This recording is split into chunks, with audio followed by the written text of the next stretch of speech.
대지도론 제16권 용수지음 후진 구자국 구마라지 판역 김성구 번역 김영준 개역 27 초품 중 비리야바라밀의 뜻을 풀이한 문. 어떤 것이 정진의 모습인가? 답. 일에 대하여 반드시 능히 일으키고 시작하고 타탐이 없으며 의지가 굳세고 마음에 피로함이 없어야 하나니 이러한 5가지를 정진의 모습이라 한다. 또한 부처님께서 말씀하셨듯이 정진의 모습이란 몸과 마음이 쉬지 않기 때문이다. 예컨대 부처님께서는 전생의 객주였는데 여러 상인들을 데리고 험난한 길을 지나게 되었다. 이때 나찰 귀신이 나타나서 손으로 막으면서 말하기를 너는 꼼짝 말라. 내 앞길을 막노라 하니 객주는 곧 오른손을 들어 그를 쳤다. 하지만 주먹이 붙어 당겨도 떨어지지 않았다. 다시 왼손으로 쳤으나 역시 떨어지지 않았다. 오른발로 찾으나 발까지 붙었고 다시 왼발로 찾으나 역시 마찬가지였고 머리로 받았으나 머리마저 붙어버렸다. 이에 귀신이 물었다. 네가 지금 이렇게 되었는데 다시 무엇을 하자는 것이냐? 마음이 쉬었느냐? 객주가 대답했다. 비록 5활개가 묶였으나 끝내 너 때문에 쉴 수는 없다. 반드시 정진의 힘으로써 너에게 반격을 하리니 결코 그만두지 않겠다. 이때 귀신은 기뻐하면서 이 사람의 담력이 대단하구나라고 생각하고는 곧 그에게 말했다. 내 정진의 힘이 커서 결코 그칠 것 같지 않으니 너를 보내주겠노라. 수행자도 그와 같아서 착한 법에 대하여 초저녁, 밤중, 새벽에 경을 읽고 좌선하여 모든 법의 실상을 구하고 모든 번뇌에 얽매이지 않고 몸과 마음을 게을리하지 않으면 이를 정진의 모습이라 한다. 이런 정진을 일컬어 마음에 속하는 법, 심수법으로 부지런히 행하여 머무르지 않는 모습이라 한다. 마음을 따라서 행하기도 하고 마음과 함께 생기기도 하나니 혹은 각과 관이 다 있기도 하고 혹은 각은 없으되 관만 있기도 하고 혹은 각도 관도 없기도 하다. 아비담에서 자세하게 설명하였다. 모든 착한 법에 대하여 게으르지 않고 부지런히 닦는 것을 정진의 모습이라 한다. 5근에서는 정진근이라 부른다. 근이 늘어나는 것을 정진력이라 하고 마음을 깨우치는 것을 정진각이라 하고 불도의 완성인 열반성에 이르는 것을 정정진이라 한다. 사념처에 부지런히 마음을 모으는 것이 정진분이다. 사정근에서는 정진문이고 사여의에서는 육정진이 곧 정진바라밀이며 육바라밀에서는 정진바라밀이다. 문. 그대는 먼저는 정진을 찬탄하더니 이제는 정진의 모습을 이야기한다. 이는 어느 정진을 말하는가? 답. 온갖 착한 법에 속하는 정진의 모습이다. 문. 지금은 마하바냐바라밀을 이야기하는 과정이니 응당 정진바라밀을 말해야 되거늘 어찌하여 온갖 착한 법 가운데의 정진을 말하는가? 답. 처음 발심한 보살이 모든 착한 법 가운데서 정진에 차츰차츰 정진바라밀을 얻기 때문이다. 문. 모든 착한 법 가운데 정진이 많으니 지금 정진바라밀을 말할 때 이미 온갖 착한 법의 정진에 들어간 것이다. 답. 불도를 구하기 인하여 정진함을 바라밀이라 한다. 그 밖에 모든 착한 법에 대한 정진은 그냥 정진이라 할지언정 바라밀이라 하지는 않는다. 문. 모든 착한 법에 대하여 부지런한 것은 어찌하여 정진바라밀이라 하지 않고 오직 보살의 정진만을 바라밀이라 하는가? 답. 바라밀이란 피안의 도달함을 말한다. 세상 사람과 선문, 벽지불은 모든 바라밀을 구족해 행할 수 없다. 그러므로 정진바라밀이라 하지 않는다. 또한 이 사람들은 대자대비가 없어 중생을 버리고 10역, 사무소회, 18불공법, 일체지 및 무해해탈, 무량신, 무량광, 무량음성, 무량지계, 선정, 지혜를 구하지 않는다. 이런 까닭에 이러한 사람들의 정진은 바라밀이라 하지 않는 것이다. 또한 보살은 정진하여 쉬거나 멈추지 않고 한결같은 마음으로 불도를 구하나니 이와 같이 행한다면 일컬어 정진바라밀이라 한다. 예컨대 호시보살은 여의주를 구해 큰 바닷물에 들 때 뼈와 힘줄이 끊어지더라도 끝내 쉬지 않고 마침내 여의주를 얻어 중생들에게 베풀고 그 몸의 괴로움도 제해 주었다. 보살도 그와 같아서 하기 어려운 일을 능히 하나니 이것이 보살의 정진바라밀이다. 또한 보살은 정진의 힘으로 으뜸을 삼아 5가지 바라밀을 행하나니 이런 때를 일컬어 보살의 정진바라밀이라 한다. 비유하건대 여러가지 약초가 화합하여 중병을 고치는 것과 같다. 보살의 정진도 그와 같아서 정진만을 행하고 5바라밀을 행하지 못한다면 이는 보살의 정진바람이리라 부르지 않는다. 보살의 정진은 재리나 부귀, 세력을 구하기 위함도 아니고 그 몸을 위함도 아니면 하늘에 태어나거나 전륜왕이 되거나 범왕, 제석천왕이 되기 위함도 아니다. 또한 스스로 열반을 구하기 위한 것도 아니니 오직 불도를 구하여 중생을 이롭게 하기 위한 것이다. 이와 같은 모습을 일컬어 보살의 정진바람이리라 한다. 또한 보살은 정진하되 온갖 착한 법을 닦고 대비를 으뜸 삼는다. 마치 인자한 아버지가 자식을 사랑하되 외아들이 중병에 걸리면 일심으로 약을 구해 치료해 주는 것과 같으니 보살이 정진을 닦되 자비로서 으뜸을 삼는 것도 그와 같아서 일체를 구하고 치료해 주되 잠시도 마음에서 버리지 않는다.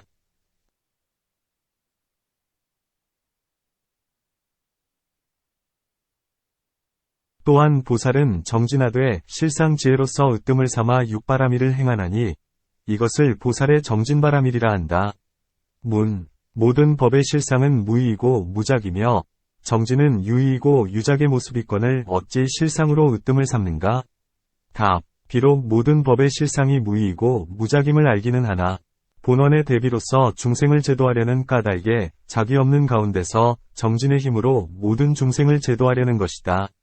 또한 모든 법의 실상이 무의이며 무작이어서 열반의 모습과 같이 하나도 둘도 아니라면 그대는 어찌하여 실상이 정진과 다르다고 말하는가? 그대는 모든 법의 모습을 바르게 알지 못할 뿐이로다. 또한 그때의 보살은 이렇게 관찰하는 것이다. 3계와 6도의 중생들이 각각 즐길 바를 잃었다. 무색계 하늘의 즐거움을 결정된 마음으로 집착하여 깨닫지 못하다가 목숨이 다한 뒤엔 6계에 떨어져서 새나 짐승의 몸을 받는다. 색계의 모든 하늘들도 그와 같아서 청정한 곳에서 떨어져서는 도리어 부정한 것 가운데서 음욕을 받으며 6계의 6하늘들은 오욕에 즐겨 집착하다가 도리어 지옥에 떨어져서 온갖 고통을 받는다. 인간의 길을 보건대 10가지 착한 복의 가품으로 사람의 몸을 받았으나 사람의 몸은 괴로움이 많고 즐거움은 적으며 수명이 다한 뒤에는 악취 가운데 떨어진다. 축생들을 보니 온갖 고통을 받는데 채찍에 맞아 시달리고 무거운 짐을 지고 먼 길을 가며 목덜미가 패이고 뜨거운 무쇠로 지져진다. 이들은 사람으로서 전생의 인연을 지을 때에 중생들을 결박하고 채찍과 매로 중생들을 괴롭혔으니 이러한 갖가지 인연으로 코끼리, 말, 소, 염소, 사슴 등 짐승의 몸을 받는다. 음욕의 욕정이 무겁고 무명이 유달리 많았던 이는 거위, 오리, 공작, 원앙, 비둘기, 닭, 갈매기, 앵무새, 백설조의 무리가 된다. 이러한 새들은 종류가 100,000가지이나 음행의 죄 때문에 몸에는 깃털이 나서 보드랍고 매끄러운 촉감을 모르고 부리는 딱딱하고 거칠어서 맛의 촉감을 분별치 못한다. 성냄이 치우쳐 많았던 이는 독사, 살모사, 나무 궁뎅이, 벌, 지네 등 도끼를 품은 벌레가 된다. 어리석음이 많은 까닭의 지렁이, 나방, 쇠똥구리, 개미, 땅강아지, 수리부엉이, 갈매기, 올빼미 등 벌레나 새가 된다. 교만과 성냄이 치우쳐 많기 때문에 사자, 호랑이, 이리 등 사나운 짐승이 된다. 삿된 교만을 부린 인연으로 나귀, 돼지, 낙타 등의 무리에 난다.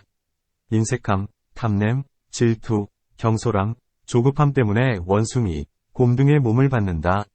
삿되게 탐내고 미워하고 질투한 인연으로 삭, 범 등 짐승의 몸을 받는다. 부끄러움도 창피함도 없이 음식을 탐낸 인연 때문에 까치, 새매, 까마귀, 독수리 등 새의 몸을 받는다. 착한 사람을 업신여긴 까닭의 닭, 개, 여우 등의 몸을 받는다. 보시를 많이 했으되 성내고 굽은 마음으로 하면 이 인연으로 여러 용의 몸을 받는다. 보시를 많이 닦되 마음이 도도하여 중생을 괴롭히면 금시조의 몸을 받는다. 이와 같이 갖가지 결사와 업의 인연 때문에 축생과 날짐승의 고통을 받는다. 보살은 천안을 얻어 중생들이 5길 가운데 윤회하는 것을 본다. 곧 하늘에서 죽어 인간에 태어나고, 인간에서 죽어 하늘에 태어나고, 하늘에서 죽어 지옥에 태어나고, 지옥에서 죽어 하늘에 태어나고, 하늘에서 죽어 아귀에 태어나고, 아귀에서 죽어 다시 하늘에 태어나고, 하늘에서 죽어 축생에 태어나고, 축생에서 죽어 하늘에 태어나고, 하늘에서 죽어 다시 하늘에 태어나니 지옥, 아귀 축생 역시 그와 같다.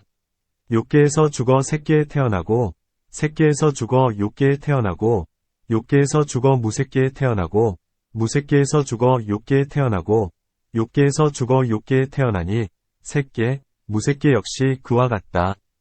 활지옥에서 죽어서 흑승지옥에 태어나고, 흑승지옥에서 죽어 활지옥에 태어나며, 활지옥에서 죽어 다시 활지옥에 태어나기도 하니, 하프의지옥에서 아비지옥에 이르기까지 역시 그와 같다. 탄갱지옥에서 죽어 비시지옥에 태어나고, 비시지옥에서 죽어 탄갱지옥에 태어나고, 탄갱지옥에서 죽어 다시 탄갱지옥에 태어나기도 하였으며, 소림지옥에서 마하파두마지옥에 이르기까지 모두가 이와 같아서 차례차례 그 안에서 바꿔 태어난다. 난생에서 죽어 태생에 태어나고, 태생에서 죽어 난생에 태어나고, 난생에서 죽어 다시 난생에 태어나기도 하니, 태생, 습생, 화생 역시 이와 같다. 연부제에서 죽어 불바제에 태어나고, 불바제에서 죽어 연부제에 태어나며, 연부제에서 죽어 다시 연부제에 태어나기도 하니, 구타니와 울달나월 역시 그와 같다. 사천처에서 죽어 33천에 태어나고, 33천에서 죽어 다시 사천처에 태어나며, 사천처에서 죽어 다시 사천처에 태어나기도 하니, 33천에서 타화자재천에 이르기까지도 그와 같다. 범중천에서 죽어 범부천에 나고, 범부천에서 죽어 범중천에 나며, 범중천에서 죽어 다시 범중천에 태어난다. 범부천, 소광천, 무량광천, 광음천, 소정천, 무량정천, 변정천, 아나발라가, 득생천, 대과천의 경우도 이와 같다. 또한 공처, 식처, 무소유처, 비상비비상처 역시 그와 같다. 곧 비상비비상처천에서 죽어 아비지옥에 태어나기도 한다. 이렇게 전전하여 5길에 태어난다. 보살은 이런 지옥의 일을 보아 대비심을 내어 이렇게 생각하는 것이다. 나는 중생들에게 이익을 준 바가 없다. 비록 세상에 쾌락을 준다 하여도 즐거움이 극에 달하면 오히려 괴로우리니 마땅히 불도의 열반으로서 모두를 항상 즐겁게 하고 이롭게 해야 하리라. 어떻게 이익을 주는가? 부지런히 정진을 닦아 진실한 지혜를 얻고 진실한 지혜를 얻어 모든 법의 진실한 모습을 알며 다른 바람일로서 중생들을 이롭게 하나니 이것이 보살의 정진바람일이다. 또한 아비를 보니 줄이고 목마르기 때문에 두 눈이 움푹하고 머리칼과 털업이 길며 동서로 뛰어다닌다. 물로 가고자 하면 물을 지키는 귀신들이 무쇠지팡이로 때려서 막고 설사 지키는 귀신이 없더라도 물이 저절로 마르며 혹 하늘에서 비가 내리면 비는 수치로 변한다. 혹 어떤 아비는 항상 불에 태워지고 있는데 마치 겁이 다하였을 때 모든 산에서 불이 나오는 것과 같다. 어떤 아비는 파리하게 여인 채 미친 듯 달리는데 털업이 더부룩이 자라서 그 몸을 덮고 있다. 어떤 아비는 항상 똥, 오줌, 눈물, 타액, 토사물, 시궁창 물을 먹으며 때로는 측간에 가서 똥물을 구해 찾아다니기도 한다. 혹 어떤 아비는 임산부의 몸에 고인 피, 장혈, 만을 찾아 마시는데 형상은 마치 불에 탄 나무와 같고 목구멍은 바늘구멍 같아 그에게 핏물을 1000년 동안 준다고 해도 부족하다.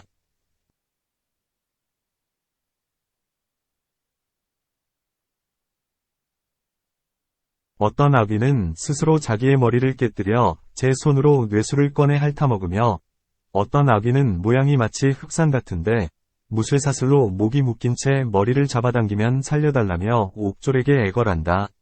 어떤 아비는 전생에 거친 말을 하고 제멋대로 중생들에게 과격한 말을 해대 그 중생들에게 고통을 입혔다. 중생들은 그를 증오의 원수처럼 여겼으니 이런 죄 때문에 악귀의 세계에 떨어졌다. 이러한 갖가지 죄 때문에 악귀의 세계에 떨어져서 한량없는 고통을 받고 있었다. 활대지옥을 보면 그 고통과 해, 독, 감 한 가지이다. 활대지옥에서 죄를 받고 있는 이들은 각각 서로 다투되 악심으로 성을 내어 싸우며 손에는 날카로운 칼을 들어 서로 베고 창으로 서로 찌르고 무쇠집게로 서로 짚고 무쇠방망이로 서로 방망이질하고 무쇠지팡이로 서로 때리고 무쇠창으로 꿰뚫고 날카로운 칼로 서로 끊어서 회를 치고 무쇠손톱으로 서로 핥히어 찢는다. 각각 몸에서 흐른 피를 발라 서로 피범벅을 만드는데 극심한 고통과 독 기운에 괴로워하다가 감각이 아예 없어져 버리고 만다. 이렇게 정신을 잃고 있으면 수겁의 인연으로 찬바람이 불어오고 옥졸이 부르면 죄인들은 다시 살아난다. 이 때문에 활지옥이라 부르는데 죄인들은 즉시에 회복되어 다시 고통을 받는 것이다. 이곳의 중생들은 전생의 인연으로 소, 염소 등 금수의 생명을 죽이기를 좋아하였고, 밭, 일, 업, 집, 노비, 처자, 국토, 재산을 위하여 서로 죽이고 해쳤나니, 이러한 갖가지 살생의 업보 때문에 이런 극심한 고통을 받는다. 흑승대지옥을 보니 삿된 나찰과 옥졸과 일하는 귀신들이 항상 검고 뜨거운 무쇠줄로 죄인들을 묶어다니며 무쇠도끼로 죽이거나 베개하되 긴 이는 짧게, 짧은 이는 길게, 모난 이는 둥글게, 등근 이는 모나게 만든다. 사지를 차츰 끊어내기도 하고 귀와 코를 끊거나 손발을 자르기도 하며 큰 무쇠톱으로 가르고 쪼개어 그 살을 부수어 조각조각 내서는 저울로 무게를 잰다. 이들은 전생에 행한 인연 가운데 어질고 충성스러운 일을 중상에서 해하고 거짓말, 욕, 이간질, 옳지 못한 말로써 죄 없는 일을 함부로 죽였거나 혹은 잔악한 관리가 되어 혹독하게 백성들을 침해했나니 이러한 갖가지 삿된 말로 중상하고 해쳤으므로 이런 죄를 받는다. 합회대지옥을 보니 악한 나찰과 옥졸들이 갖가지 형상을 하고 있다. 소, 말, 돼지, 염소, 노루, 사슴, 여우, 개, 범, 이리, 사자, 육박 등과 큰 새인 붕새, 샘매, 타조 등 이렇듯 갖가지 새와 짐승의 머리를 한 채 와서는 죄인들을 쪼아먹거나 씹거나 깨문다. 두 산이 마주 합치면서 크고 뜨거운 무쇠바퀴가 죄인들의 몸을 부수고 뜨거운 무쇠절구에 넣어 찌으니 마치 죄인들을 포도알 까듯 하고 기름 짜듯 한다. 비유하건대 마치 평상에 고기를 쌓듯 하니 쌓여진 머리가 산 같고 피가 흘러 개울을 이루며 독수리, 샘매, 범, 이리 등이 제각기 와서 다투며 끌어간다. 이들은 전생 인연의 소, 말, 돼지, 염소, 노루, 사슴, 여우, 토끼, 범, 이리, 사자, 육박, 큰 새 등을 많이 죽였나니 이러한 새들을 많이 해쳤기 때문에 도리어 이러한 새와 짐승들이 와서 죄인을 해치는 것이다. 또한 힘과 세력으로 남을 업신여기거나 약한 이를 억눌렀기 때문에 두 산이 마주 합하는 죄를 받으며 인색함, 탐냄, 성냄, 어리석음, 두려움 때문에 일의 경중을 제대로 가리지 못한 채 정도를 깨뜨리거나 혹은 정법을 바꾸었기 때문에 뜨거운 무쇠바퀴에 깔리고 뜨거운 절구질을 당한다. 넷째와 다섯째 지옥은 교환과 대교환이니 이 대지옥에서 죄인을 다루는 나찰 옥졸들은 머리는 황금같이 노랗고 눈에서는 불이 나며 붉은 옷을 입고 몸의 살은 굳고 단단하며 달릴 때엔 바람과 같다. 손과 발은 장대하고 입으로는 거친 소리를 낸다. 끝이 세 가닥으로 갈라진 화살을 들고 있는데 그것들이 비 오듯 떨어져와 죄인들을 찌르면 죄인들은 미칠 듯 두려워한 채 머리를 두드리며 살려달라고 애걸한다. 그러면 잠시 바라보며 방치하거나 잠시 가엾이 봐주지만 이내 뜨거운 무쇠지옥으로 끌고 들어간다. 그것은 가로 세로가 모두 백유순으로 여기에서 매를 맞고 이리저리 쫓겨다니다 발은 모두 타버리고 기름과 골수가 흘러나오니 마치 차조기 풀에 기름을 짜는 것과 같다.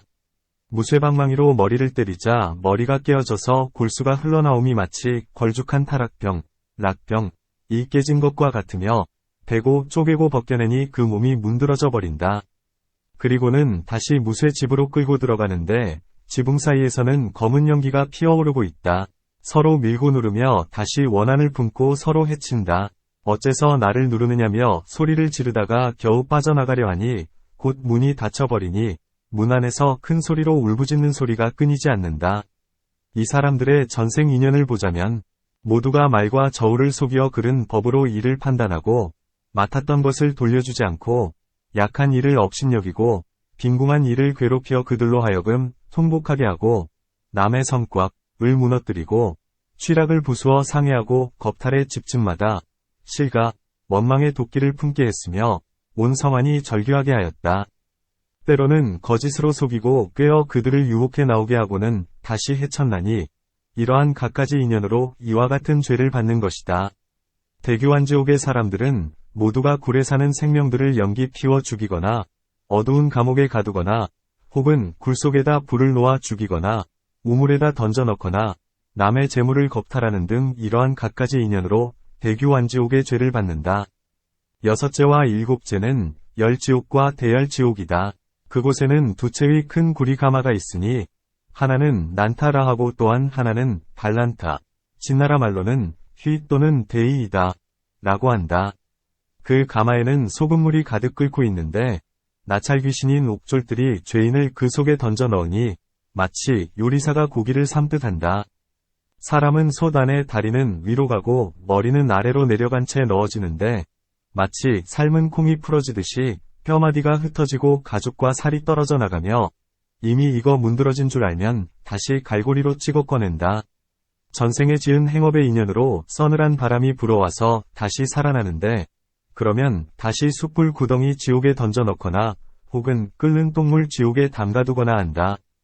마치 물고기가 물에서 나와 뜨거운 모래에 놓인 것과 같으니 끓는 진한 피에 스스로의 몸이 익어버리기도 한다.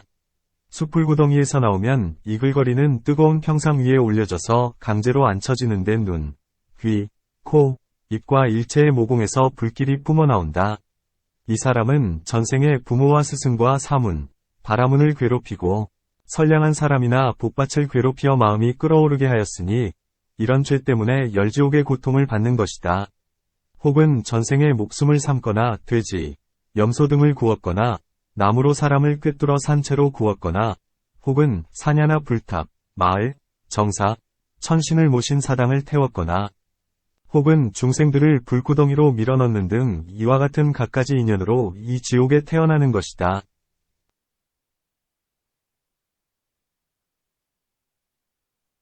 또한 아비지옥을 보니 가로와 세로가 4,000리오, 둘레에는 무쇠벽이 둘려 있어 7가지 지옥에서 여기가 가장 깊다. 옥졸 나찰들이 큰 무쇠방망이로 죄인들을 때리는데 마치 대장장이가 쇠를 때리는 것과 같다. 머리부터 발까지 가죽을 벗기고는 500개의 쇠못을 박아 늘리되 마치 쇠가죽을 늘리듯 하고 서로가 손을 끌어당기는데 지금이라도 끊어질 듯 하다. 뜨거운 무쇠 불수레가 와서 그 몸을 치면서 불구덩이로 몰아넣고는 숯불을 안고 나오게 하며 거기서 나오면 다시 끓는 똥물 속으로 몰아넣는다. 무쇠 주둥이를 가진 독충이 코로 들어갔다가는 발밑으로 나오고 발밑으로 들어갔다가는 입으로 나온다. 지나는 길 복판에 칼을 세워두고는 달리라고 재촉하니 발바닥이 깨져서 마치 육회를 다져놓은 것과 같으며 날카로운 칼들이 날아와서 몸에 박히기를 마치 서린 바람에 떨어지는 낙엽이 바람 따라 어지러운 것과 같다. 죄인들의 손, 발, 귀, 코, 팔다리가 잘리고 뜯겨지고 베이고 절단되어 땅에 떨어지고 피가 흘러 못을 이룬다. 두 마리의 무서운 개가 있는데 한 마리는 서마이고 또한 한 마리는 서바라이다. 무쇠입을 가지고 있으며 사납고 용맹스러워 사람들의 힘줄과 뼈를 물어뜯어 깨뜨리되 힘이 범보다 더하며 용맹은 사자보다 더하다. 큰 가시나무 숲이 있어 그리로 죄인들을 몰아가 강제로 오르라 하는데 죄인들이 오를 때엔 가시가 아래로 향하고 내려올 때엔 다시 위로 향한다. 몸이 매우 큰 독사, 살모사, 정갈, 악충 등이 다투어 와서 물고 커다란 새가 긴 부리로 머리를 쪼아 깨뜨리고는 뇌를 먹는다. 짠맛 나는 강에 들어가서 물을 오르내리다가 나오면 뜨거운 무쇠장을 받고 쇠로 된 가시 위를 다니기도 하는데 혹은 무쇠말뚝 위에 앉기라도 하면 말뚝이 땅속으로 들어간다. 집게로 입을 벌리고는 굴이 녹인 물을 입에다 넣고 뜨거운 무쇠탄환을 삼키는데 그것이 입에 들어가니 입이 타고 목구멍에 들어가니 목구멍이 문드러지고 배에 들어가니 배에 불이 나서 오장이 몽땅 불타버려 몸속을 통과해 곧바로 땅에 떨어진다. 여기서는 다만 나쁜 모양, 색, 만을 보고 나쁜 냄새만을 맡고 항상 껄끄러운 촉감을 접하고 온갖 고통을 당하고 헤매고 번민하고 막히고 넘어지며 혹은 미쳐서 발광하고 이를 그르치고 막다른 곳에 이르고 상대가 숨어버리고 내팽개쳐지고 뒤집어지고 떨어지기도 한다. 이 사람은 전생에 커다란 죄악인 오역의 중한 죄를 많이 지어 온갖 성근을 끊었으며 법을 법 아니라 하고 법 아닌 것을 법이라 하며 인과의 법칙을 깨뜨리고 착한 사람을 미워했다. 이런 죄 때문에 이 지옥에 들어가서 이렇게 심한 고통을 받는 것이다. 이러한 갖가지 8 큰 지옥이 둘러 있고 그 밖으로 다시 16 작은 지옥이 있어 권속이 되어 있다. 곧 8 한빙 지옥과 8 염화지옥으로서 거기에서의 죄로 인한 해악은 가히 볼 수도 들을 수도 없는 것들 뿐이다. 여덟 염화지옥이라 함은 첫째는 숯불구덩이, 탄항, 요. 둘째는 끓는 똥물, 비시, 이요. 셋째는 타는 숲, 소림, 이요. 넷째는 칼숲, 검림, 이요. 다섯째는 칼길, 도도, 이요. 여섯째는 무쇠가시숲, 철자림, 이요. 일곱째는 소금강, 하마, 이요. 여덟째는 구리말뚝, 동주, 이니, 이것이 여덟이다. 여덟 한빙지옥이라 함은 첫째는 알부타여, 약간의 구멍이 있다. 둘째는 니라부타여, 구멍이 없다. 셋째는 아라라여, 추워서 떠는 소리. 넷째는 아바바여, 추워서 고통스러워하는 소리. 다섯째는 후후여, 역시 추위에 괴로워하는 소리. 여섯째는 구파라여, 지옥의 바깥벽에 푸른 연꽃이 많음. 일곱째는 파두마요, 홍련화로 죄인들이 그 가운데 태어나 고통을 받는다. 여덟째는 마하파두마이다. 이것이 여덟이다. 만일 청정한 개나 출가의 법을 파괴하거나 속인들로 하여금 불도를 멸시하게 하거나 혹은 중생을 불구덩이에 밀어넣거나 혹은 중생의 목숨이 다하기 전에 불에 넣어 태우면 이러한 갖가지 연연 때문에 숯불구덩이 지옥에 들어가서 큰 불꽃과 숯불이 무릎까지 오는 데서 죄인들의 몸이 불에 태워진다. 만일 사문, 바라문을 위해 보시한 복덕의 원인이 되는 음식을 더러운 손으로 만지거나 먼저 먹거나 더러운 물건을 그 안에 넣거나 혹은 끓는 똥물을 남의 몸에 붓는 등 청정한 생활을 깨뜨리고 삿된 생활 방법으로 살아간다면 이러한 갖가지 인연 때문에 끓는 똥물 지옥에 떨어지게 된다.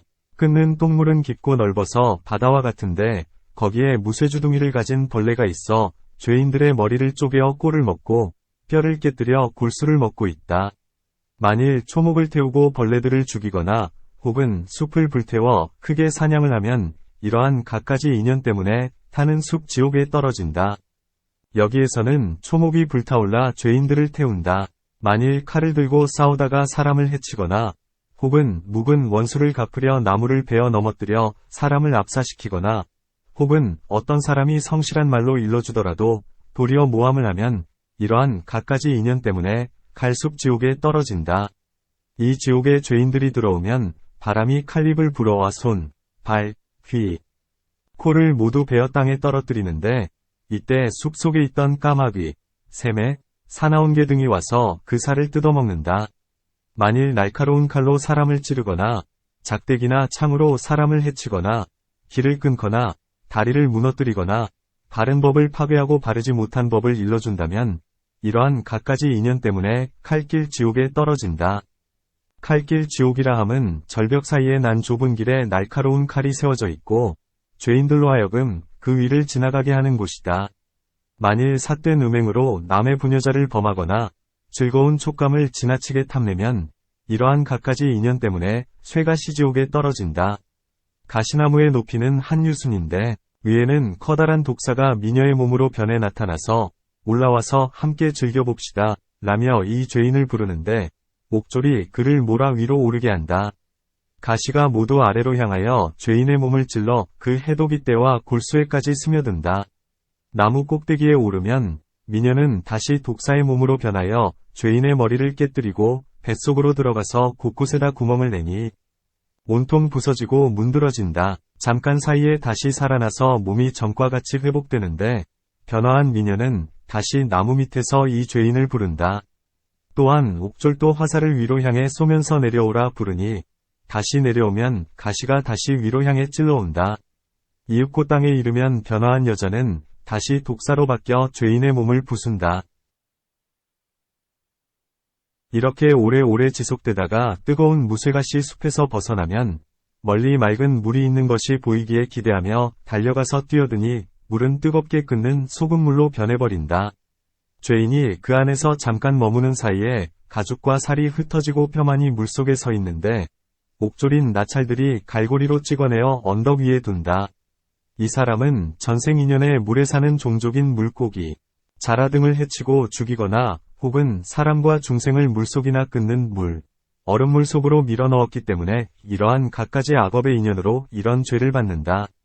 만일 구리말뚝 지옥에 들어가면 옥졸인 나찰들이 죄인들에게 묻는다.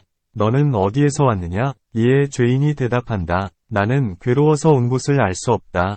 오직 줄이고 목마를 뿐이다. 만일 목이 마르다 하면 옥졸들이 곧 죄인을 몰아서 뜨거운 구리말뚝에 앉히고는 무쇠집게로 입을 열고 구리 녹인 물을 부어 넣는다.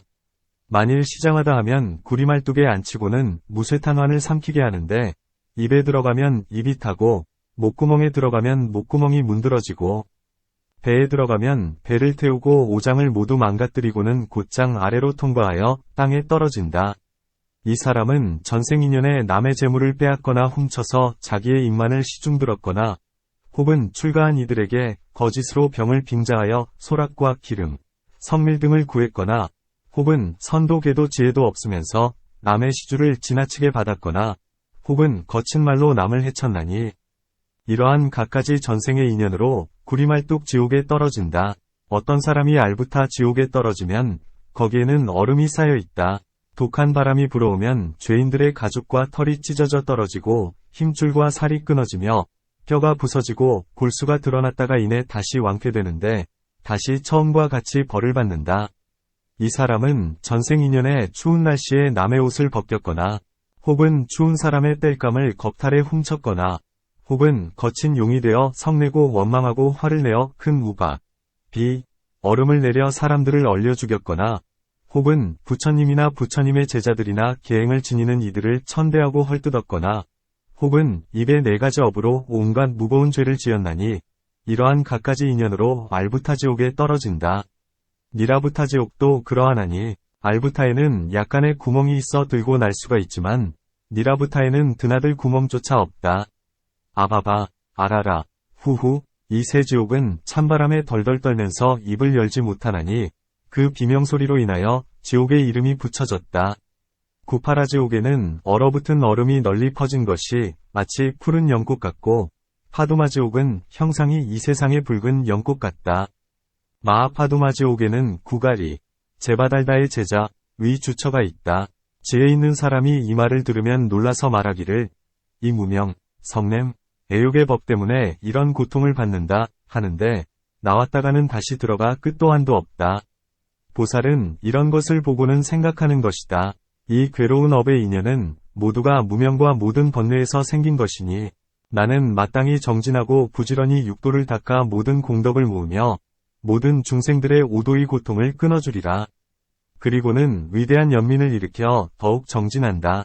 마치 자신의 부모가 옥에 갇혀 갖은 고문과 매를 맞는 것을 보고는 근심 걱정이 만가지가 되어 방편으로 구제하고자 하되 잠시도 마음에서 놓지 않듯이 보살은 모든 중생이 5길의 고통을 받는 것을 보고 걱정하기를 아버지의 고충과 같이 여기는 것이다. 또한 보살의 정진은 세세에 부지런히 닦아 모든 재물과 보배를 구하여 중생들에게 베풀어주되 아끼거나 그만두려는 마음이 없고 스스로가 가지고 있는 재물을 모두 베풀어주는 마음 역시 게을리 하지 않는다. 또한 부지런히 계를 지키되 크건 작건 모두를 다 받아들이고 모두를 다 지니어 털끝만치도 헐거나 범하지 않으며 설사 어기어 잃는 일이 있더라도 곧 뉘우쳐서 애초부터 숨기는 일이 없다. 또한 인육을 부지런히 닦되 어떤 사람이 칼을 휘두르고 웅둥이로 때리며 헐뜯고 욕설하거나 혹은 공경하고 공양한다고 해도 모두를 능히 참아 받아들이지도 집착하지도 않으며 깊은 법에 대하여 그 마음이 빠지지도 않고 의심치도 않는다. 또한 한마음 전일하게 선정을 닦아 잘 머무르고 잘 지키며 오신통 및 사등심, 수승한 곳, 승처, 배사와 10가지 일체처를 얻어 모든 공덕을 갖추며 사념처와 모든 보살들이 부처님을 뵙는 삼매를 얻는다. 또한 보살은 부지런히 법을 구하되 몸과 마음을 게을리 하지 않고 힘을 다해 법사에게 공양하되 갖가지로 공경하고 공급하고 시중들어 처음부터 이름이 없으며 물러서지도 않고 생명을 아끼지도 않는다. 법을 위하는 까닭에 읽고 외우고 묻고 대답하되 초저녁과 밤중과 새벽에 깊이 생각하고 기억하고 헤아리고 분별하며 그 인연을 구하고 같음과 다름을 선택하여 실상을 알고자 한다. 모든 법의 차상, 이상, 총상, 별상, 일상, 유상, 무상, 여실상 및 여러 불보살의 한량없는 지혜를 알고자 하며 마음이 위축되거나 물러나지 않는다면 이것을 일컬어 보살의 정진이라 한다. 이러한 갖가지 인연이 능히 갖가지 착한 법을 내기도 하고 끝내기도 하나니 그러므로 정진바람일이라 한다. 바람일의 정의는 위에서 말한 바와 같다. 다시 말해 보살의 정진을 정진바람일이라 하고 다른 이의 정진은 바람일이라 하지 않는다. 무엇이 정진바람일의 성취인가? 답. 보살은 생신과 법성신에 능히 공덕을 갖추었나니 이것이 정진바람일의 성취이다. 성취란 뜻은 위에서 말한 바와 같다. 몸과 마음으로 정진하여 쉬지 않기 때문이다.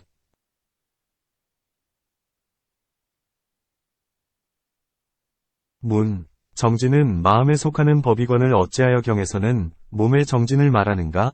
답. 정진이 마음에 속하는 법이기는 하나 몸의 힘에서 나오기 때문에 몸의 정진이라 한다. 마치 느낌, 이 마음에 속하는 법이기는 하나 다섯 의식과 상응하는 느낌을 몸의 느낌, 라 부르고 의식과 상응하는 느낌을 마음의 느낌, 이라 부르는 것과 같다. 정진도 그와 같아서 몸의 힘으로 부지런히 닦되 손으로 보시를 하거나 입으로 법의 말씀을 외우거나 법을 강설하는 등은 몸과 입의 정진이라 한다. 또한 보시와 지게는 몸의 정진이라 하고 인욕과 선정과 지혜는 마음의 정진이라 한다. 또한 밖의 일을 부지런히 닦는 것을 몸의 정진이라 하고 스스로 내적으로 전일한 것을 마음의 정진이라 한다. 거친 수행을 몸의 정진이라 하고 섬세한 수행을 마음의 정진이라 한다. 복덕을 위하는 것을 몸의 정진이라 하고 지혜를 위하는 것을 마음의 정진이라 한다. 보살이 처음 발심함으로부터 무생법인을 얻기까지의 중생을 몸의 정진이라 하니 생신을 버리지 않고서 무생인을 얻었기 때문이다. 육신을 버리고 법성신을 얻어 부처를 이루기까지를 마음의 정진이라 한다. 또한 보살이 처음에 발심했을 때엔 공덕이 아직 갖추지 못하기 때문에 세 가지 복이 되는 인연을 심는다. 곧 보시, 지게, 선심으로써 차츰 복스러운 과보를 얻어 중생에게 보시한다. 아직 중생들에게 흡족하지 못하거든 다시 널리 복을 닦고 대비해 서원을 일으킨다. 중생들은 재물이 부족하므로 온갖 죄악을 많이 짓는데 나는 재물이 적어서 그 뜻을 만족시키지 못한다. 그 뜻을 만족시키지 못하면 정성껏 가르침을 받지 않고 도법을 받아들이지 않으며 생, 노, 병, 사이 고통도 벗어나지 못한다. 나는 큰 방편을 써서 재물을 풍족하게 주어서 그들로 하여금 만족하게 하리라. 문득 큰 바다에 들어가서 온갖 이상한 보물을 구하거나 산에 올라가서 험한 곳을 더듬으면서 온갖 묘한 약을 구하거나 깊은 석굴에 들어가서 이상한 물건이나 종유석, 석즉, 진귀한 보물들을 구했다가 중생들에게 준다. 혹은 살타바로서 험난한 곳, 즉 도적, 사자, 호랑이, 무서운 짐승이 있는 곳에서도 중생들에게 보시하기 위한 까닭에 부지런히 재물과 보배를 구하면서도 어려움으로 여기지 않는다. 약초나 주술로서 구리를 금으로 만드는 등 갖가지 변화로 재물이나 또는 사방에 주인 없는 물건을 중생에게 주나니 이것이 몸의 정진이다. 오신통을 얻어 능히 스스로가 변화시켜 온갖 맛난 음식을 만들거나 혹은 하늘에 올라가서 자연식을 구해온다면 이 같은 것을 일컬어 마음의 정진이라 한다. 재물, 보물을 모아서 보시했으면 몸의 정진이요. 이렇게 보시한 공덕으로 불도에 이르면 이는 마음의 정진이다. 생신의 보살이 육바라밀을 행하면 몸의 정진이요. 법성신의 보살이 육바라밀을 행하면 마음의 정진이다. 아직 법신을 얻지 못했기에 마음이 곧 몸을 따른다. 이미 법신을 얻었다면 곧 마음이 몸을 따르지 않으니 몸이 마음에 연루되지 않는 것이다. 또한 모든 법을 모두 능히 이루고 끝내어 목숨을 아끼지 않는 것이 몸의 정진이며 온갖 선정과 지혜를 구할 때에 마음에 게으름 없는 것이 마음의 정진이다. 또한 몸의 정진이란 모든 수고와 괴로움을 받아들여 끝내 게으르지 않는 것이다. 다음과 같은 이야기가 있다. 바라네 나라의 법마다랑이 숲속으로 사냥을 다니다가 두 무리의 사슴떼를 보았는데 무리마다에 각각 우두머리가 있었다. 그중 한 우두머리에게는 500의 무리가 있었으며 또한 한 우두머리는 몸이 칠보로 되어 있었다. 이 칠보의 몸을 지닌 우두머리는 석가모니보살이었고 다른 우두머리는 제바달다였다. 보살인 사슴왕은 인간의 왕과 왕의 무리들이 자기들의 무리를 마구 죽이는 것을 보자 가엾은 생각을 일으켜 곧장 인간의 왕에게로 나아갔다. 왕과 사람들이 앞을 다투어 활을 쏘니 화살이 비오듯 날아왔다. 왕은 이 사슴이 곧장 걸어 나오면서도 아무런 거리낌도 없는 것을 보자 여러 사람들에게 명령하기를 활을 거두어 그가 오는 뜻을 끊지 않게 하라 했다. 사슴의 왕은 인간의 왕에게 이르자 꿇어앉아서 말했다. 왕께서 기쁨을 위하여 작은 일을 즐기는 까닭에 여러 사슴들이 일시에 모두가 죽을 고통을 받습니다. 만일 반찬을 위해서라면 저희들이 차례를 정하여 날마다 사슴 한 마리씩을 왕의 주방으로 보내겠습니다. 왕은 그의 말에 좋다 하며 그의 뜻을 받아들였다. 두 사슴왕은 무리를 모아놓고 순서를 정하여 날마다 차례가 된 사슴을 보내기 시작했다. 이때 제바달다의 사슴 무리 가운데 새끼를 뵌 사슴이 있었는데 자신의 왕에게 가서 말했다.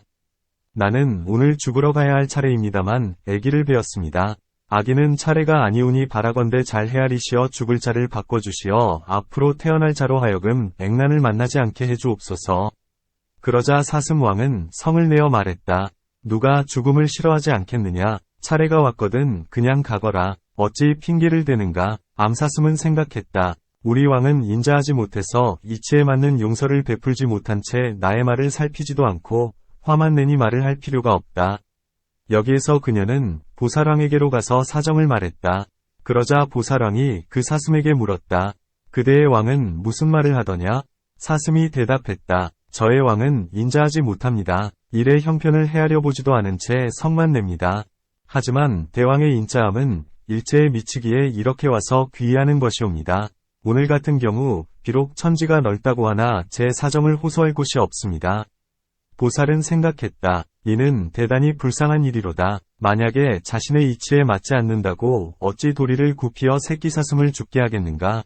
만약에 다음 차례가 아닌 자를 다음으로 바꾼다 해도 어찌 차례가 오지 않은 자를 보낼 수 있겠는가? 그렇다면 오직 내 자신이 그것을 대신할 뿐이다. 그리고 곧 결심을 하고는 자신의 몸을 대신 보내고 어미 사슴은 돌아가게 했다. 내가 이제 너를 대신하노라. 그대는 걱정할 것 없다. 사슴왕은 인간왕의 문에 도착했다.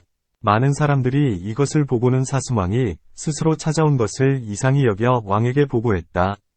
왕 역시 이를 이상히 여겨 앞으로 데려오게 하고는 물었다. 이제 사슴들이 모두 없어졌는가? 어째서 그대가 온 것이더냐? 사슴왕이 말했다. 대왕께서 보살펴 주심이 모든 사슴들에게 미치어 어느 하나 범하는 자가 없습니다. 무성한 풀이 있건을 어찌 다 하겠습니까? 저의 다른 무리 가운데 새끼를 뵌 사슴이 한 마리 있습니다. 새끼가 곧 태어날 텐데 어미 사슴을 죽여 배를 갈라버리면 그 새끼 역시 목숨을 잃게 됩니다. 그녀는 그 일을 저에게 말하기 위해 왔습니다. 저는 불쌍한 생각이 들었습니다만 아직 순서가 되지 않은 자를 다음에 오도록 바꿀 수는 없는 일입니다. 그렇다고 어미 사슴을 돌려보내 구해주지 않는다면 이는 목석이나 다를 바가 없습니다. 저의 몸은 영원하지 않고 결코 죽음을 면할 수가 없습니다. 고액을 불쌍히 여겨 구해준다면 그 공덕은 이루 헤아릴 수가 없습니다. 이 경우 누군가 자비가 없다면 이는 호랑이나 승냥이와 다를 바가 없을 것입니다. 왕은 이 말을 듣고는 곧 자리에서 일어나 이렇게 개송을 읊었다. 나는 실로 이축생이고 금수이니 인간의 머리를 한 사슴이라 불리리라. 그대는 비록 사슴의 몸을 하고 있건만 사슴의 머리를 한 인간이라 불리리라. 도리에서 본다면 결코 모양을 보고 인간이라 할 것 아니니 비록 짐승이라도 자비롭다면 실로 이것이 인간이라네. 오늘부터 나는 일체의 고기를 삼가리니 두려움 없도록 베풀고 그대의 마음 편안케 해주리라. 사슴들은 안온을 얻고 왕은 인자함과 신임을 얻게 되었다. 다시 애법 범죄와 같은 이는 12세의 연부제를 두루 편력해 성인의 법을 구했지만 얻을 수 없었다. 때에 세상에는 부처가 없고 불법은 다하고 있었다. 어떤 바라문이 말했다. 내게는 성스런 법이 하나 있으니 만약에 실로 법을 사랑한다면 그것을 그대에게 주겠노라. 범지가 대답했다. 나는 정말 법을 사랑합니다. 바라문이 말했다. 만약에 그대가 정말로 법을 사랑한다면 그대의 피부를 종이로 삼고 몸의 뼈를 붓으로 삼아 피를 적셔 그것을 받았어야만 한다. 그렇게 할 수 있다면 반드시 그것을 그대에게 주겠노라. 그 자리에서 그는 피부를 벗겨내고 뼈를 부수더니 피를 적셔 개송을 받았었다. 법답게 닦아야 하고 비법을 받아들여서는 안 되니 금생에나 후생에 법을 행하는 자 안오나리. 옛날에 들불이 일어나 숲을 태웠는데 숲 속에 한 마리의 꿩이 있다가 있는 힘을 다하여 물속으로 날아 들어가서는 날개를 적셔와서 그 불을 끄려 했다. 불은 크고 물은 적으니 가고 오기에 피로가 심하였으나 고통으로 여기지 않았다. 이때 제석천왕이 와서 물었다. 너는 여기서 무엇을 하고 있느냐? 꿩이 대답했다. 제가 이 숲을 구하고 있는 것은 중생들을 가엾이 여기기 때문입니다. 이 숲은 나무 그늘에서 쉴 곳이 넓고 서늘하며 즐거운 곳입니다. 우리들 같은 종류들과 친구들을 비롯해 살아있는 것들이 모두 여기에 의지해서 사는데 내가 아직 힘이 있거늘 어찌 불끄기를 주저해 구제하지 않겠습니까? 제석천왕이 다시 물었다. 그대는 그처럼 온 힘을 다 쏟고 있거늘 언제까지 견딜 수 있겠느냐? 꿩이 대답했다. 죽을 때까지입니다. 제석이 다시 물었다. 내 마음이 그렇다지만 누가 증명하겠느냐? 그러자 꿩은 서원했다. 내 마음이 실로 정성스러워서 거짓되지 않다면 이 불이 곧 꺼질 것이다. 그러자 불이 곧 꺼졌다. 이때 정거천이 보살인 꿩의 넓고 큰 서원을 알고서는 곧 불을 꺼준 것이다. 그 뒤로는 지금까지 이 숲만이 항상 울창하여 불에 탄 적이 없었다. 이러한 갖가지 전생의 수행을 하기 어려운 것을 능히 하였고 목숨이나 나라, 재물, 처자, 코끼리, 말, 실보 및 머리, 눈, 뼈, 골수도 아끼지 않고 부지런히 보시하여 게으르지 않았다. 전하는 바에 의하면 보살은 중생들을 위하여 하루 동안에 1000번을 죽고 1000번을 산다고 한다. 보시, 지계, 인욕, 선정에서와 마찬가지로 지혜바라밀에서 행함도 이와 같다. 보살의 본생경에서 전하는 갖가지 인연의 모습이 몸의 정진이며 모든 착한 법을 즐기는 믿음으로 의욕을 내지 않고 게으르지도 않으며 위로는 모든 성현으로부터 아래로는 범부에게까지 법을 구하기에 싫어함과 만족함이 없어 마치 바다가 강을 삼키듯 하면 이는 보살의 마음의 정진이다. 마음의 싫어함과 만족함이 없다는 말은 옳지 못하다. 왜냐하면 만일 구하는 일이 끝나거나 원하는 일이 이루어졌다면 응당 만족히 여겨야 하기 때문이다. 이치로서 구하거나 이룰 수 없다면 마땅히 그만두어야 한다. 그런데 어찌 항상 싫어함과 만족함이 없다 하는가? 마치 어떤 사람이 우물을 파서 샘을 구하는데 공들인 것은 매우 많건만 물의 조짐은 전혀 보이지 않거든 응당 그쳐야 하는 것과 같으며 또한 길을 가는데 목적지에 이미 이르러서는 다시 더 가지 않는 것과 같다. 그런데 어찌하여 항상 싫어함과 만족함이 없다 하는가?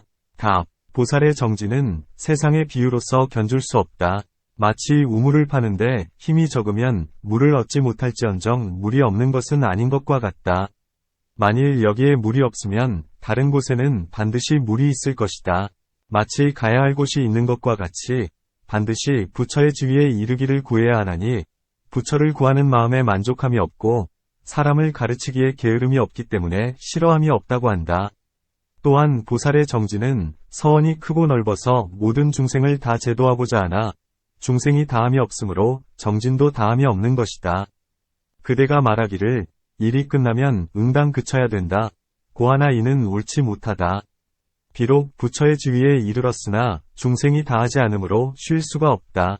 비유하건대 불이씨가 없어지지 않으면 끝내 식지 않듯이 보살의 정진도 그와 같아서 멸도에 들기 전에는 끝내 쉴 수가 없는 것이다.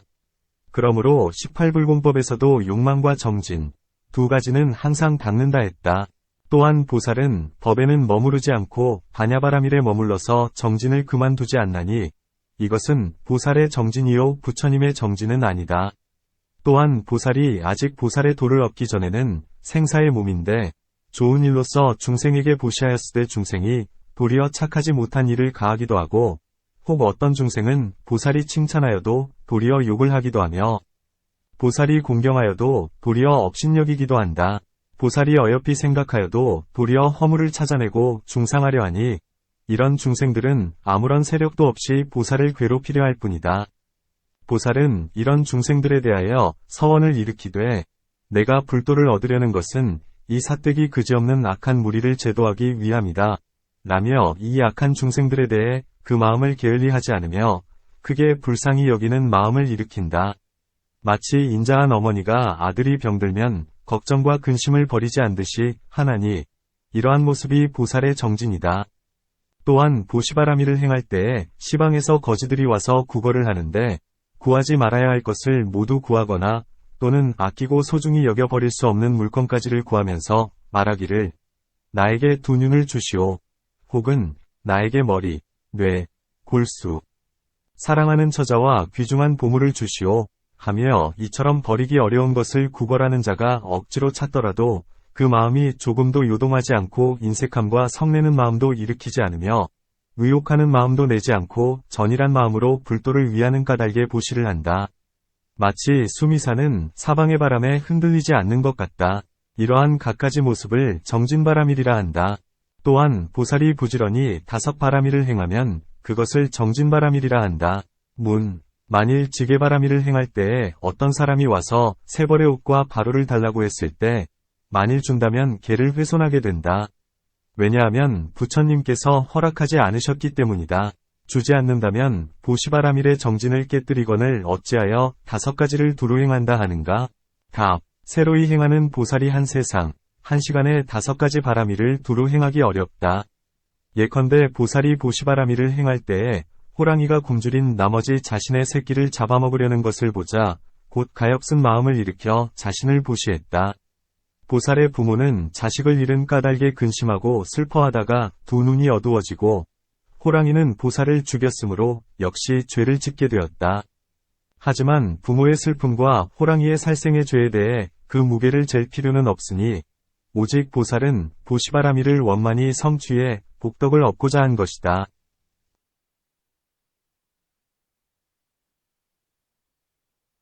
또한 어떤 비구들이 계행을 행하는데 일의 경중을 조차 법을 범하면 배척한다. 배척받은 비구는 몹시 근심하고 괴로워하나니 다만 계행을 지니게 하려 할 뿐 그의 괴로움을 연민하지는 않는다. 때로는 세속의 반야를 행하기 위하여 자비의 마음을 쉬는 경우가 있다. 예컨대 석가모니 보살이 전생에 큰 나라의 태자로 태어나셨는데 부왕에게 범지 스승이 있었다. 그는 오곡을 먹지 않으므로 많은 사람들은 공경이 믿어 기특하다 여겼다. 태자는 생각했다. 사람은 사대로 된 몸을 가지고 있으니 반드시 오곡을 위지하여야 하거늘 이 사람은 먹지 않는다 하니 반드시 사람들의 마음을 흘리려는 것이요 참 법이 아닐 것이다. 그의 부모가 태자에게 말했다. 이 사람은 정진하여 오곡을 먹지 않으니 이 세상에 드문 일이다. 너는 어찌 그다지도 어리석어서 공경치 않느냐? 태자는 대답했다. 조금만 기다리십시오. 이 사람은 멀지 않아 증거가 저절로 나타날 것입니다. 그때 태자는 그 사람이 사는 곳을 찾아가 숲에 이르렀다. 숲속에서 소 먹이는 사람에게 묻기를 이 사람이 무엇을 먹더냐? 했다. 소 먹이는 사람이 말하기를 이 사람은 밤중마다 약간의 소락을 마시고는 생명을 지탱합니다. 했다. 태자가 이런 사실을 알고는 궁으로 돌아와서 그의 증언을 드러내고자 곧 설사를 일으키는 갖가지 약초를 모았다. 그리고는 그것들을 태워 연기를 청년화에 베어들게 했다. 쾌청한 아침에 범지가 궁에 들어와서는 왕의 곁에 앉았다. 태자는 손수 이 꽃을 가지고 와서 공양하고 절을 하고는 범지에게 바쳤다. 범지는 기뻐하면서 생각했다. 왕과 부인과 그리고 내외의 높고 낮은 이들이 모두 나를 공경하는데 오직 태자만이 공경하지도 믿지도 않더니 오늘에야 좋은 꽃으로 공양하니 실로 더없이 좋은 일이로다. 그리고는 그 좋은 꽃을 받아들고 경소로 와서는 꽃을 들어 코에 대고 향기를 맡았다. 그러자 꽃에 묻은 약기운이 뱃속으로 들어가서 잠깐 사이에 뱃속에서 약기운이 발동하니 변소를 찾았다. 이에 태자가 물었다. 범지께서는 아무것도 먹지 않거늘 무슨 이유로 변소에 가는 것이오? 이 말에 황급히 변이 나오려는 것을 막으니 그만 왕 옆에 토해버리고 말았다. 토사물 가운데에는 타락, 낙, 도 보였다. 이와 같이 해서 증거가 드러났으니 결국 왕과 부인은 그가 속였음을 알게 되었다. 태자는 말했다. 이 사람은 참으로 도적입니다. 명예를 구하려 한 나라를 속였습니다. 이처럼 세속의 반야를 행하면서 오직 지혜가 원만해지기를 바라니 불쌍히 여기는 마음으로 남의 미워함을 두려워하지 않는 것이다. 혹은 때로 보살은 출세간의 지혜를 행해 계를 지니거나 보시를 함에 있어서 마음이 오염되어 집착되지 않는다. 그것은 왜냐하면 베푸는 이, 받는 이, 베풀어지는 재물이나 죄 아님, 성냄, 성내지 않음, 정진, 태만에 대해서 마음을 거두어 산란한 마음을 찾을 수 없기 때문이다. 다시 보살의 정진바라밀은 일체법이 불생불멸과 항상하지 않고 무상하지 않으며 고도 아니고 낙도 아니면 빈 것도 아니고 실한 것도 아니면 나도 아니고 무아도 아니면 하나도 아니고 다른 것도 아니면 유도 아니고 무도 아니어서 일체의 법은 인연화합한 것으로 다만 이름이 있을 뿐 실상은 얻을 수 없음을 안다. 보살은 이와 같이 관찰하면서 일체의 유의법은 모두 거짓됨을 알고 마음이 그치어 지으려 하지 않으며 그 마음을 멸하고자 하여 오로지 정멸로서 안온을 삼는다. 이때 본원을 기억하고 중생을 가엾이 여기는 까닭에 다시 보살의 법을 실천하여 모든 공덕을 모으는 것이다. 보살은 스스로 생각하기를 나는 비록 모든 법이 거짓됨을 아나 중생들은 이 일을 알지 못한 채 오도 가운데서 고통을 받고 있다. 나는 마땅히 육바라미를 갖추고 행하리라 한다. 보살은 과보로서 신통을 얻고 또한 불도, 30 이상, 80종호와 일체의 지혜, 대자대비, 걸림없는 해탈, 10력, 4무소회, 18불공법, 세달 등의 무량한 부처님의 특성, 법을 얻는다. 이때의 일체 중생이 모두 맑은 믿음을 얻으며 모두가 능히 불법을 받아들이고 실천하고 원하며 이 일을 완수하게 되니 이는 정진바라밀의 힘이다. 이런 것이 정진바라밀이다. 이는 부처님께서 말씀하신 바와 같다. 이때 보살은 정진하되 몸도 보지 않고 마음도 보지 않는다. 곧 몸으로 짓는 바가 없고 마음으로는 생각하는 바가 없어서 신심이 한결같아 분별이 없다. 불도를 구함은 그로써 중생을 건지려 함이니 중생은 차 아니고 불도는 피 아니라 보지 않는다. 일체의 몸과 마음으로 짓는 바를 놓아버리니 마치 꿈속에서 지은 바가 깨어나면 아무것도 없듯이 한다. 이것을 일컬어 정멸이라 하며 정진하는 까닭에 바라밀이라 한다. 왜냐하면 일체의 정진이 모두 삿되고 거짓됨을 알기 때문이다. 일체에 지어진 것은 모두 허망하고 실답지 않으니 마치 꿈같고 헛개비 같다. 모든 법이 평등하다는 것만이 진실이니 평등한 법 가운데에는 구하고 찾는 일이 있을 수 없다. 그러므로 일체의 정진이 모두 허망함을 안다. 비록 정진이 허망함을 알면서도 항상 성취하여 물러서지 않으니 이것을 일컬어 보살의 참된 정진이라 하는 것이다. 부처님께서는 이렇게 말씀하셨다. 나는 무량한 것 가운데 머리, 눈, 뇌수를 모두 중생들에게 보시해 그들의 소원을 만족시켜 주었다. 지게, 인욕, 선정을 닦을 때는 살림 속에서 몸이 말라버렸다. 혹은 하루 한 번만 먹어야 하는 개를 지켜 음식을 끊고 혹은 온갖 맛, 생미를 끊고 혹은 모욕과 폭력의 우환을 견뎌내야만 했다. 그 때문에 몸은 그을리고 고목처럼 말라버렸다. 또한 항상 좌선하여 볕에 그을리고 이슬을 맞으면서도 열심히 고통을 참아가며 지혜를 구했다. 독송하고 사유하고 문답하고 강설하였으며 일체법에 대해서 지혜로서 분별하여 좋고 나쁨과 추하고 섬세함과 화와 실과 다와 소를 분별했다. 한량없는 부처님들께 공양했으며 가르침을 말씀해 주시기를 간곡히 청하고 부지런히 힘써 정진하면서 이 노력의 공덕을 구하고 5바라밀을 갖추고자 했다. 하지만 나는 아무것도 얻을 수가 없었으니 보시, 지게, 선정, 인욕, 지혜 바라밀을 얻지 못했던 것이다. 그런데 연등불을 뵙고는 5가지 연꽃을 그 부처님께 뿌리고 머리칼을 진흙 위에 펼쳤다. 그 순간 무생법인을 얻으니 즉시에 6바라밀이 성취되었다. 다시 공중에 서서 개송으로 연등불을 찬탄하자 온갖 방향에서 부처님들이 보이고 이 순간 실로 정진의 몸을 얻었던 것이다. 정진이 평등한 까닭에 마음이 평등해지고 마음이 평등한 까닭에 일체법이 평등해졌던 것이다. 이러한 갖가지 인연의 모습을 일컬어 정진바라밀이라 한다.